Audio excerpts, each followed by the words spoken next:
আমার এই চেতনার রঙে পান্না হলো সবুজ, চুনি উঠল রাঙা হয়ে। আমি চোখ মেললুম আকাশে, জ্বলে উঠল আলো পূবে পশ্চিমে। গোলাপের দিকে চেয়ে বললুম, সুন্দর সুন্দর হলো সে। তুমি বলবে, এ যে তত্ত্ব কথা, এ কবির বাণী নয়।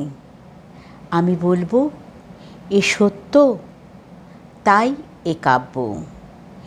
এ আমার অহংকার, অহংকার সমস্ত মানুষের হয়ে। মানুষের অহংকার পটে বিশ্বকর্মার বিশ্বশিল্প। তত্ত্বজ্ঞানী জপ করছেন নিঃশ্বাসে প্রশ্বাসে।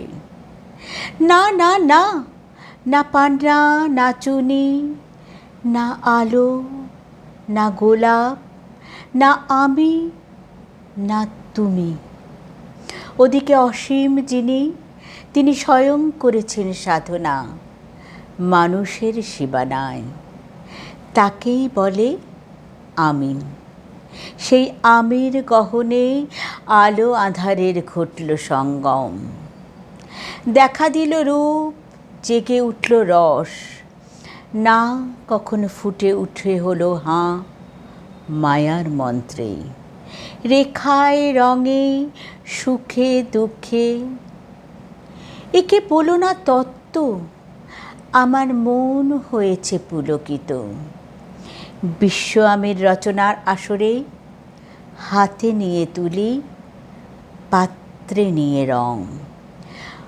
পণ্ডিত বলছেন, বুড়ো চন্দ্রটা নিষ্ঠুর চতুর হাসি তার, মৃত্যুদূতের মতো গুড়ি মেরে আসছে সে পৃথিবীর পাঁজরের কাছে।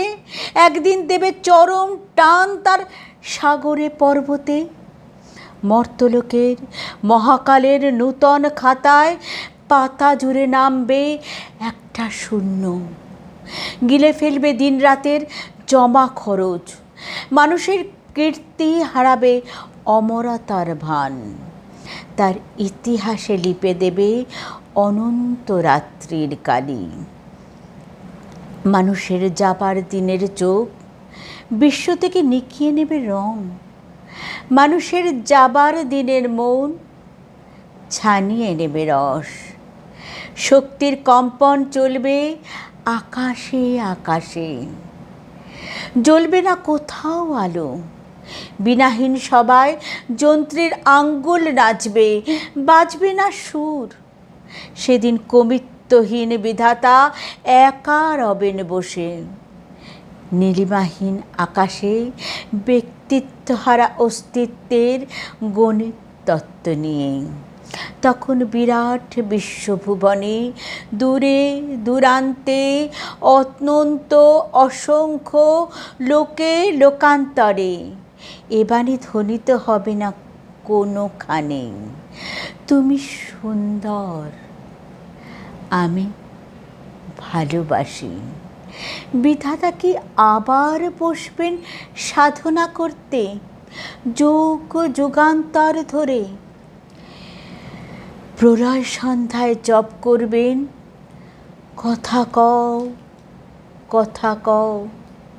বলবেন, বলো তুমি সুন্দর।